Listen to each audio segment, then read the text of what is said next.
এমন ব্যবস্থা করব যেন আমার মা বোনের একজন মা বোন না খেয়ে না থাকে। আগামী জাতীয় সংসদ নির্বাচনকে নতুন বন্দোবস্তের নির্বাচন হিসেবে আখ্যায়িত করেছেন ইসলামী আন্দোলন বাংলাদেশের নায়েবে আমির ও বরিশাল ৫ এবং বরিশাল ৬ আসনের সংসদ সদস্য প্রার্থী মুফতি সৈয়দ মোহাম্মদ ফয়জুল করিম। শায়খের চরমনাই নামে পরিচিত এই নেতা বুধবার দুপুরে বরিশাল প্রেস ক্লাবে প্রিন্ট ও ইলেকট্রনিক মিডিয়ার সাংবাদিকদের সঙ্গে মতবিনিময় সভায় কথা বলেন। মতবিনিময় সভায় তিনি বলেন, দেশ আজ নৈতিকতা ও সুশাসনের চরম সংকটের মধ্য দিয়ে যাচ্ছে। দুর্নীতি, দুঃশাসন ও বৈষম্যমূলক রাজনীতি রাষ্ট্র ও সমাজকে গভীর অনিশ্চয়তার দিকে ঠেলে দিয়েছে। এই বাস্তবতায় প্রচলিত ধারার রাজনীতির বাইরে গিয়ে একটি নতুন বন্দোবস্ত প্রয়োজন, যার মাধ্যমে জনগণের প্রকৃত প্রতিনিধিত্ব নিশ্চিত হবে বলে তিনি মন্তব্য করেন।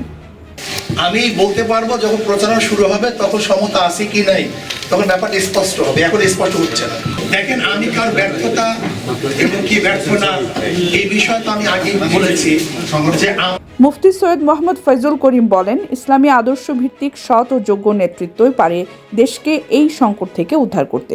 জনগণের সমর্থন পেলে সংসদে গিয়ে এলাকার মানুষের ন্যায্য অধিকার আদায়ে দৃঢ় ও কার্যকর ভূমিকা রাখবেন বলেও আশাবাদ ব্যক্ত করেন তিনি।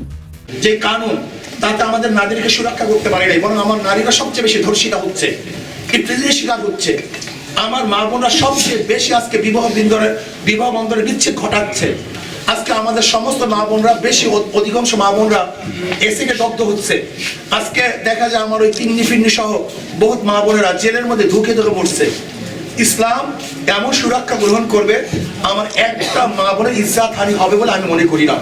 এবং আমার প্রত্যেকটা মা বোনের অধিকার, তাদের শিক্ষা, চিকিৎসা, তাদের বাসস্থান, এবং অনেকে মনে করে, যেমন একজনে বলেছে, যদি আমরা ক্ষমতায় যাই তাহলে 8 ঘন্টা থেকে 5 ঘন্টা কমিয়ে আমরা তাদেরকে বেতন বাড়িয়ে দেবো। আমাকে প্রশ্ন করছে, আপনারা কি করবেন? আমি বললাম, আমি 8 ঘন্টা 5 ঘন্টা দূরের কথা, আমি এমন ব্যবস্থা করবো যে কোনো নারীকে চাকরি না করতে হয়, যদি প্রয়োজন না হয়। আমি তাদের ঘরে টাকা পৌঁছাবো, আর যারা চাকরি করবে তো করবে, সেখানেও তাদেরকে কমতি করবো। কিন্তু আমি এমন ব্যবস্থা করবো যেন আমার মা বোনের একজন মা বোন না খেয়ে না থাকে। সবাই যেন ভরপুর খেতে পারে, ভরপুর পরিধান করতে পারে, সুখের স্বাচ্ছন্দ্যে জীবনযাপন করতে পারে, এরকম ব্যবস্থা করবে ইনশাআল্লাহ, যদি আল্লাহ। মতবিনিময় সভায় ইসলামী আন্দোলন বাংলাদেশ মনোনীত বরিশাল ৪ আসনের সংসদ সদস্য প্রার্থী মুফতি ইসহাক মোহাম্মদ আবুল খায়ের সহ জেলা ও মহানগর পর্যায়ের নেতৃবৃন্দ উপস্থিত ছিলেন। শরণী আহমেদ, ডেস্ক নিউজ, অগ্রযাত্রা প্রতিদিন। অগ্রযাত্রা প্রতিদিন,